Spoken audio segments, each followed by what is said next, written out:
দেখেন আমাদের ময়নার আব্বু রাগ করে আসে, বউয়ের মুখে এত সুন্দর মিষ্টি হাসি দেখে কোনো স্বামী কি রাগ করে থাকতে পারে? কখনোই পারে না।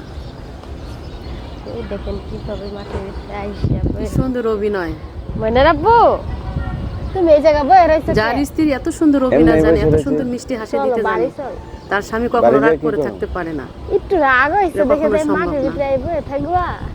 আমি কারোর সাথে রাগ মাগ করি না, কার সাথে রাগ করি রাগ করো নাই না, কারোর সাথে রাগ করি না। স্বামী স্ত্রীর মধ্যে ভালোবাসা এরকমই থাকা উচিত। যদি এত সময় বাড়ি থাকতাম তাহলে প্রত্যেকটা ঝগড়া স্বামী লাগতো, স্ত্রী কথা বাড়তো, ভালো থাকবে, আর সুখে দূরে এসে থাকবে। বসে রয়েছি আর ঝগড়া তো লাগলো না।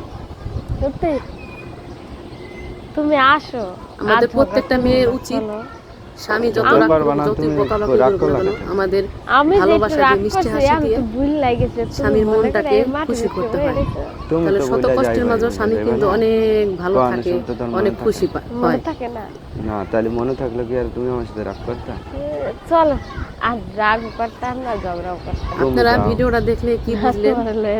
যাও পরে যদি যাবো। বুঝে থাকেন কিছু, অবশ্যই প্রত্যেকটা স্বামী স্ত্রীর মধ্যে এরকম ভালোবাসা থাকা উচিত। আমি আসবো। আর তুমি যদি না যাও আমি এনে বয়ে পড়বো। এরকম যদি কোনো স্ত্রী ভালোবাসে তাহলে কোনো স্বামী রাগ করে থাকতে পারে না। তুমি চলো, তুমি যাই এক লগে ভাত খাবো। খাইবে না? না তুমি যাও। খাই ভাব না, যাই স্বামী স্ত্রীর ভালোবাসা এরকম যাও, মধুর তুমি হওয়া যাও, আমি উচিত। না তোমার লগে যাও।